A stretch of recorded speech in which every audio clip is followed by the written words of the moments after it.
So today I'm gonna tell you guys how I'm gonna plan my summer in Italy. က summer ဆိုရင် June, July, August ပေါ့နော်ဆိုတော့ June နဲ့ July မှာကကျောင်းသားတွေအတွက်အရန်ကိုအရေးကြီးတဲ့လနှစ်လဖြစ်တယ်။ဘာလို့လဲဆိုတာက our summer exam session and we have to study very very hard.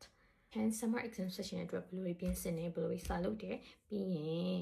summer ဒီမှာက Euro summer ဆိုတော့ summer မှာဘယ်တွေသွားမလဲဆိုတာကိုအကုန်လုံးကို share လုပ်ပေးချင်ပါတယ်။ I have 4 exams in June and 2 exams in July, so I'm a little bit behind exam, but it's okay. So Italy မှာက summer ပွဲတွေကိုဒီ session မှာမပြီးလေကိုကနောက် autumn session, winter session တွေမှာပြန်ဖြေလို့ရတယ်ဆိုတော့ summer ပွဲကကိုဖြေခြင်းတဲ့အချိန်ဖြေလို့ရတယ်ပြီးရင် summer ပွဲတွေကို reject လုပ်လို့လည်းရတယ်ကိုကဒီအမှတ်ကိုမကြိုက်ဘူးဆိုရင် reject လုပ်ပြီးနောက်တစ်ခါပြန်ဖြေမယ်နောက်ကပြန်ဖြေလို့မကြိုက်ဘူးဆိုလည်းထပ်ဖြေလို့ရတယ် but it is very important not to reject every exam နာနေတိုင်းလုပ်တဲ့အရာတစ်ခုရှိတယ်အဲ့ဒါကဘာလဲဆိုတော့ exam strategy method ဆိုပြီးတော့ PDF file ကိုထုတ်တာပေါ့နော်အဲ့ထဲမှာ time table တွေပါတယ်ပြီးရင်ချမ်းတဘာသာချင်းစီအတွက်ဘယ်လိုစာလုပ်မယ်ဘေးကနေဘေးရဲ့အထိတော့ဒါတွေလုပ်မယ်ဘာတွေလုပ်မယ်ပေါ့နော်ပြီးရင် motivation တွေပါတယ်ပြီးအဲ့ဒါမိတ်တူကူထားပြီးစာလုပ်တဲ့နောက်မှာချထားရပေါ့လေဆိုတော့စာလုပ်ရင်This is very important. You have to have motivation first, and then you need to have your discipline. So,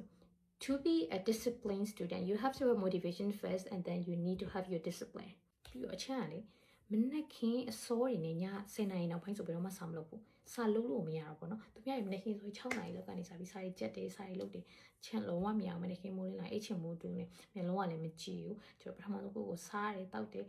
ပြီးမှ9နာရီလောက်မှစာလုပ်တယ်ပေါ့နော်ပြီးရင်တော့နေခင်းနေလည်းလှုပ်တယ်ညနေလည်းလှုပ်တယ်ပြီးရင်အတန်းနေလည်းရှိကိုတင်ရတဲ့အတန်းနေလည်းရှိအခုမေးဆိုရင်အရင်ကအချင်း balance အရင်လုပ်နေရတယ်ဆိုတော့စာလုပ်ဖို့အတွက် the first one you need is your motivation and then your discipline and then the balance you have to have balance you need to balance everything your class your study your work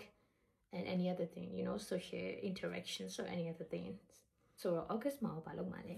ဆိုတော့ August မှာ Italy မှာဆိုရင်တို့က Ferragosto လို့ခေါ်တယ် Ferragosto ဆိုတာဘာလဲဆိုရင် Italy ကတစ်နှစ်ပတ်လုံးအလုံးလုံးလာပြီးတော့ဒီ August မှာပဲတို့က vacation အရှည်ကြီးတွေယူပြီးတော့နားကြတယ်ပေါ့နော်ဒီ Italy တောင်ပိုင်းက beach တွေသွားကြတယ် sea တွေသွားကြတယ် plane တွေသွားကြတယ်ဆိုတော့အချမ်းကလည်းဘာလုပ်မှာလဲဆိုတော့အချမ်း